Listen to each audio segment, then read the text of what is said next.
fellowship ya ajabu.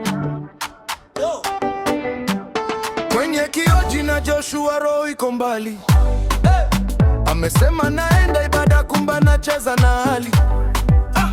Kondoo ametoka zizini, anafuata baraka za uongo.